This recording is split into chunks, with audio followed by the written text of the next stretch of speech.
আমরা ছাত্র রাজনীতি করেছি, ছাত্রদের অধিকার নিয়ে কাজ করেছি। এখন সময় এসেছে যুবকদের নিয়ে কাজ করার, যুবকদের অধিকার নিয়ে কাজ করার। বাংলাদেশের সবচেয়ে শক্তিশালী যে বয়সসীমার যারা আছে, যুবকরাই সবচেয়ে বেশি শক্তিশালী।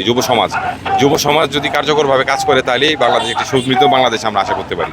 যুব সমাজ যদি তাদের কোয়ালিটি অনুযায়ী কাজ না করতে পারে, সেক্ষেত্রে কিন্তু আমরা সমৃদ্ধ বাংলাদেশ আশা করতে পারি না। তা আমরা প্রথমেই চেষ্টা করব এই যুব সমাজকে কীভাবে কর্মক্ষম করে, প্রশিক্ষিত যুব সমাজ তৈরি করে বাংলাদেশেরকে সামনে এগিয়ে নিয়ে যাওয়ার জন্য কীভাবে কাজে লাগানো যায়, এটা নিয়ে আমরা কাজ করব।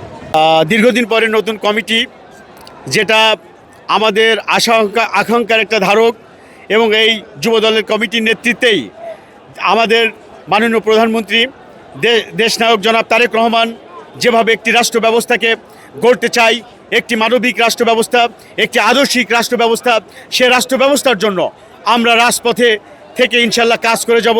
এবং জনাব তারেক রহমানের নির্দেশনা অনুযায়ী বিভিন্ন জেলা থানা কমিটি গঠনের ক্ষেত্রে আমাদের যে নির্দেশনা দিবে, আমরা সেভাবে অত্যন্ত সহজ, স্বচ্ছ সততার সহিত দায়িত্ব পালন করে যাব ইনশাল্লাহ। নতুন কোন নেতৃত্ব আসার সম্ভাবনা আছে কি?